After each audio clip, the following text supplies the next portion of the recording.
గతం పునరావృతమవుతా ఉన్నది. 1956 నుండి 2014 వరకు తెలంగాణ అనేక సమస్యల కాసారంగా తయారైంది.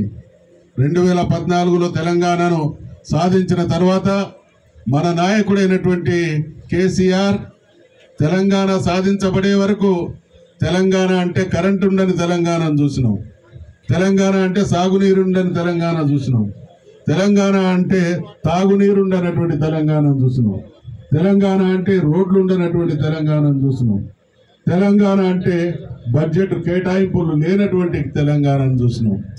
కానీ తన 10 సంవత్సరాల పాలనా కాలంలో 50-60 సంవత్సరాలు శాశ్వతంగా ఏ సమస్యలైతే మనల్ని దినదినం దిగజార్చనియో మన పరిస్థితిని, ఆ సమస్యలన్నింటినీ కూడా ఒక్కొక్కటిగా పరిష్కరించినటువంటి దార్శనికుడైనటువంటి ముఖ్యమంత్రి మన ముఖ్యమంత్రి. కాబట్టి ఇవాళ తెలంగాణ సాగు రంగంలో అపురూపమైనటువంటి అభివృద్ధి సాధించింది. కాబట్టి తెలంగాణతో పాటు యావత్ దేశం, యావత్ ప్రపంచం కేసీఆర్ గారు సృష్టించినటువంటి ఆ ముద్రలు ఎవరు కూడా చెడిపోయని విధంగా తయారైనాయి. కాబట్టి 3 రకాలైనటువంటి కుట్రలు ఇవాళ కాంగ్రెస్ పార్టీ, కాంగ్రెస్ ప్రభుత్వం రేవంత్ రెడ్డి నాయకత్వాన 3 కుట్రలు స్పష్టంగా కనబడతా ఉన్నాయి. ఒకటి, కేసీఆర్ గారిని ఈ కాళేశ్వరం విషయంలో అవినీతి జరిగింది అనేటువంటి ముద్ర వేసేటువంటి ప్రయత్నం చేస్తూ ఉన్నారు. దానితో పాటు ఇక్కడ తెలంగాణ కాళేశ్వరం కానీ ఇక్కడ సాగుతున్నటువంటి కార్యక్రమాలు ప్రజల దృష్టిలో ఒక అద్భుతమైనటువంటి కార్యక్రమాలుగా కొనసాగుతూ ఉంటే వాటిని వక్రీకరించి తెలంగాణ సమాజంలో బయట కొన్ని అపోహలు సృష్టించేటువంటి ప్రయత్నం సాగుతూ ఉంది.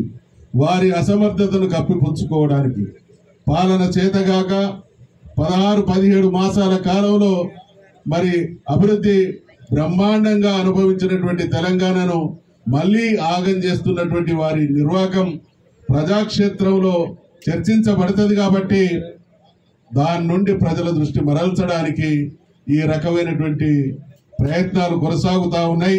ఇవాళ రేవంత్ రెడ్డి ముఖ్యమంత్రి, చంద్రబాబు నాయుడుకి ఎటువంటి ఏజెంటో మనకు తెలుసు. కాబట్టి రేవంత్ రెడ్డి, చంద్రబాబు నాయుడుల సమిష్టి ప్రయోజనం ఆంధ్ర ప్రాంత ప్రయోజనమే. కాబట్టి ఆ ప్రాంత ప్రయోజనం కోసం మన ప్రాంత ప్రయోజనాలని తాకట్టు పెట్టి మన నాయకత్వాన్ని బదనాం చేయడం ద్వారా ప్రజల దృష్టి మరల్చాలనేటువంటి ప్రయత్నం సాగుతూ ఉంటే మరి 10 సంవత్సరాల కాలంలో తెలంగాణలో ఎక్కడ చూసినా యావత్ తెలంగాణే ఒక నదిలాగా, యావత్ తెలంగాణలో ప్రతి చెరువు జలకలతో కొనసాగినటువంటి పరిస్థితులు మనం చూసినాం. కాబట్టి తద్వారా భారతదేశానికి వ్యవసాయ రంగంలో దిగుబడులలో ఒక అద్భుతమైనటువంటి పేరు ప్రఖ్యాతులు తీసుకొచ్చినటువంటి విషయం కూడా మనందరి దృష్టిలో ఉంది. కాబట్టి నేను నిన్నగాక మొన్న జరిగినటువంటి శాసన మండలి సమావేశాల సందర్భంగా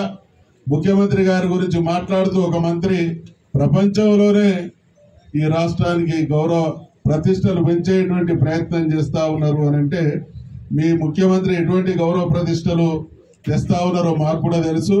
ప్రపంచంలోనే పేరెన్నిక కన్నా శీఘ్రగతిన ఒక ప్రాంత ప్రయోజనాలకు, ఒక ప్రాంత రైతాంగానికి సాగునీరిచ్చేటువంటి బ్రహ్మాండమైనటువంటి ప్రాజెక్టును కేసీఆర్ గారు నిర్మించగలిగితే 3 పిల్లర్లు రిపేర్ చేయలేనటువంటి ముఖ్యమంత్రి ప్రపంచ స్థాయిలో ఈ రాష్ట్ర పేరు నిలబెడతా ఉన్నాడు.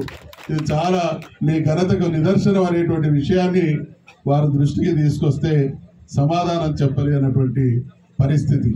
అంటే ఇంతటి భారీ ప్రాజెక్టును మన నాయకుడు నిర్మిస్తే 2-3 పిల్లర్లను కూడా రిపేర్ చేయలేనటువంటి పరిస్థితుల్లో ఆ పిల్లర్ల గురించి మన వాళ్ళందరూ కూడా సోదాహరణగా వివరించడం జరిగింది. కాబట్టి తన అసమర్థతను ఎదుటి వాళ్ళ మీద దుష్ప్రచారంగా వారి వ్యక్తిత్వాన్ని హననం చేసేటువంటి ప్రయత్నం ఈరోజు కొనసాగుతున్నది. కాబట్టి ఖచ్చితంగా కాళేశ్వరం అనేది మనందరికీ ఈ ప్రాంత ప్రయోజనాలకు ఒక జీవధార, జీవనాడి. కాబట్టి ఈ కార్యక్రమం ఈరోజు ఇక్కడ మనం తీసుకున్నటువంటి ఈ కార్యక్రమాన్ని ఇంకా విస్తృతంగా ప్రజాక్షేత్రంలోకి తీసుకుపోవాల్సినటువంటి అవసరం ఉంది అనేటువంటి విషయాన్ని